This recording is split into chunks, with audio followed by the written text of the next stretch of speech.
Allahu Akbar, Allahu Akbar. Allahu Akbar, Allahu Akbar. Ashhadu an la ilaha illallah. Ashhadu an la ilaha illallah.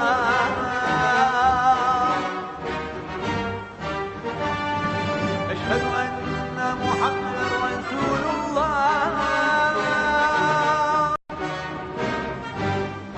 أشهد أن محمدا رسول الله.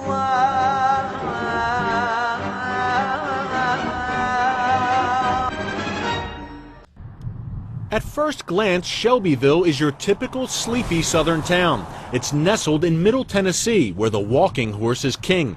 There's Main Street, the local sheriff, a movie theater. It's all very Mayberry, except for one big difference: the recent arrival of hundreds of Somali Muslims.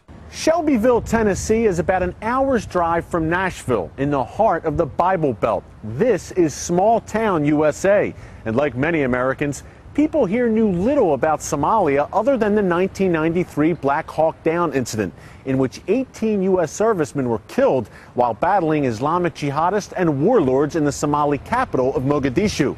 So when hundreds of Somalis began turning up here in Shelbyville, many of them dressed in traditional Islamic garb, locals quickly took notice. They've had an impact here.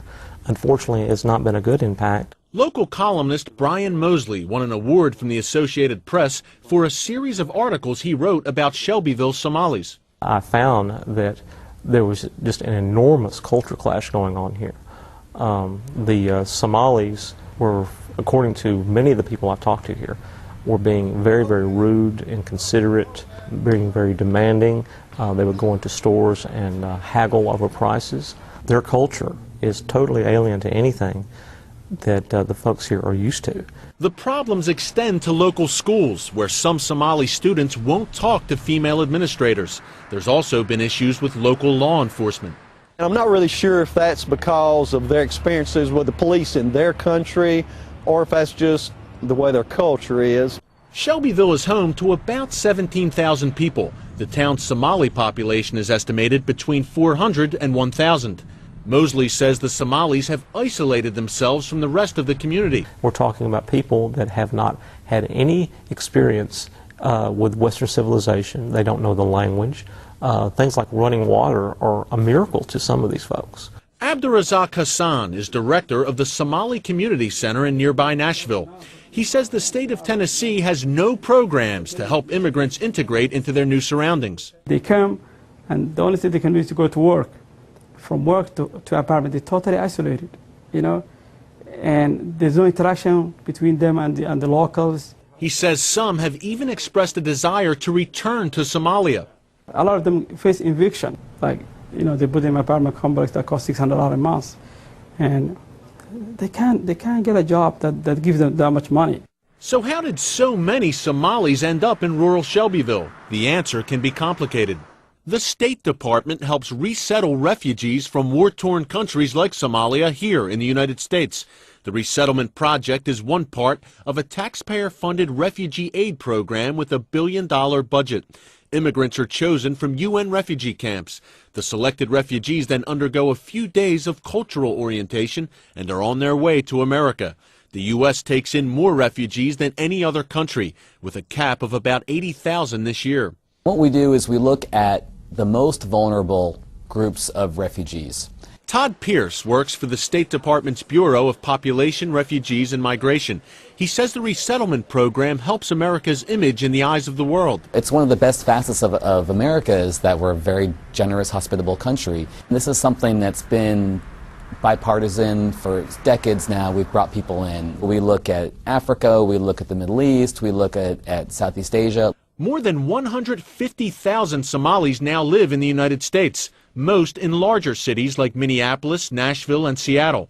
Gang activity has been a major concern, and according to government reports, at least a dozen young Somali Americans have returned home to join Islamic terrorist groups. The FBI is conducting investigations in several cities with large Somali populations. Pierce says the government tries to shut any potential troublemakers out of the program. We work closely with Department of Homeland Security to make sure that we vet people coming here, especially since 9/11. It's very important. After a few months in their settlement cities, the refugees are free to move around the country. Somalis in other cities were drawn to Shelbyville by the jobs offered at the local Tyson chicken plant. The plant came under fire from the Justice Department in 2001 for hiring illegal Hispanic immigrants. The large influx of Somalis has only added to locals' frustration with the plant and the government. We've had 3 major industries shut down here. 700 to 800 people have lost their jobs. They're trying to find anything they can, and then, as they see it, the government is shipping people from overseas to come here and take their jobs. Despite locals' continued complaints about Tyson's hiring practices, the company says it's doing things by the book. Tyson reps say they're simply following federal employment guidelines and that most of their employees are local residents. The Tyson plant generated national controversy last fall when it dropped Labor Day as a paid holiday in favor of the Muslim holiday Eid al-Fitr. The decision was later reversed, but longtime local residents say the incident was symbolic of the larger changes taking place in Shelbyville, changes they're coping with as best they can. We're probably as cultural diversified as any small town in America, I would think. And it's been a lot of change, but I think most people pretty much take it in stride and just keep going along. From Shelbyville, Tennessee, Eric Stackelbeck, CBN News.